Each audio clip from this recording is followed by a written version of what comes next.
Mr. Speaker, let's be very clear. The SNC-Lavalin scandal is about the Prime Minister's own corruption. The scandal is on him. Remember when the story first broke? He said it was false. Nothing to see here. Yep. And then when the evidence mounted, he changed his story again and again and again. So why is the Prime Minister going to such great lengths to hide his unethical behavior from Canadians? Why won't he just end the cover-up and tell Canadians the truth? Honourable Government House Leader. Mr. Speaker, I think Canadians remember really well when the Conservatives had said that the Justice Committee will never meet.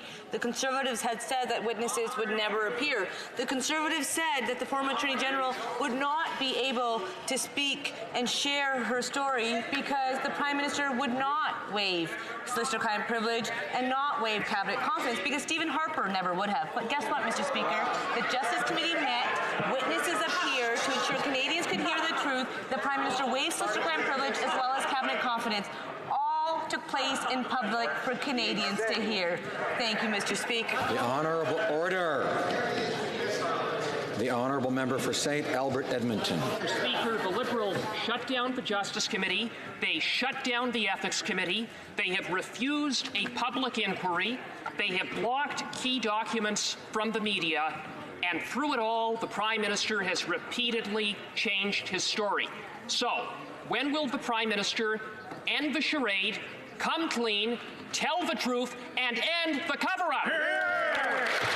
The Honourable Government House Leader.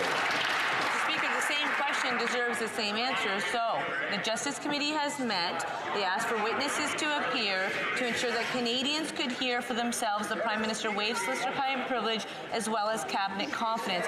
All information is in public. We also know that it was confirmed at committee that the rule of law in Canada is intact and that the rule of law was followed. Canadians can have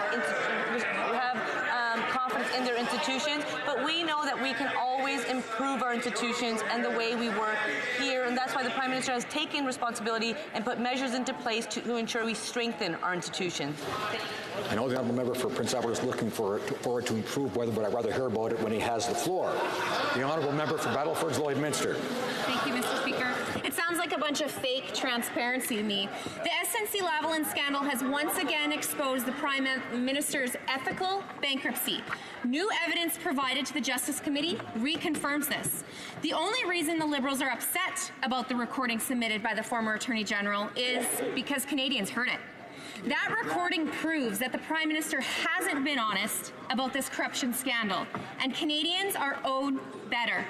When will the Prime Minister tell the truth and end the cover-up? Honourable Government House Leader. Mr. Speaker, I actually just now understand. That member and the Conservatives don't understand that why this information is public and why witnesses were able to appear and share information is because the Prime Minister waived solicitor-client privilege as well as cabinet confidence. That member seems to not understand why this information is now for the public and Canadians that are the public to see for themselves. It's because the Prime Minister recognizes that Canadians should be able to decide for themselves, and that's exactly why he waived cabinet confidence and solicitor-client privilege. Honourable Member for Kildonan St. Paul. Order.